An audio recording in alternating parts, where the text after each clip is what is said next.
আজকের দিনটা শুরু হলো একদম শান্তভাবে। শুক্রবার, একটু আলাদা, একটু নিজের মতো করে সময় কাটানোর দিন। সকালের নরম আলো, ধীরে সময় আর মনে জমে থাকা কিছু স্বপ্ন, সব কিছু নিয়েই শুরু হলো আজকের দিনের যাত্রা। দিনের ছোট ছোট মুহূর্তগুলো আসলে সবচেয়ে দামি। আমার কাছে মনে হয় শুক্রবার মানেই শুধু বিশ্রাম না, এটা নিজের সাথে কানেক্ট হওয়ার একটা দিন। আজকের দিনটা সত্যিই ছিল আলাদা। বাইরের দাওয়াত ছিল, তাই রান্নার কোনো ঝামেলাই ছিল না।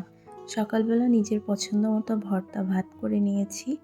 এই যে ভাত রেডি হয়ে গেছে, এখন একটু বসে রিল্যাক্স করে খেয়ে নিব।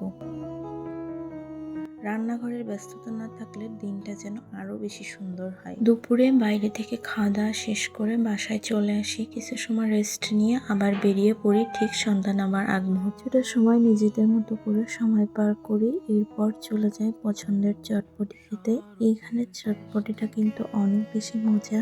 আমি বাইরে মোটামুটি বেরোলেই খেয়ে থাকি। আজকে এই ছোট ছোট ক্লিপগুলো নিয়ে রেখেছি তোমাদের জন্য, আশা করি ভালো লাগবে।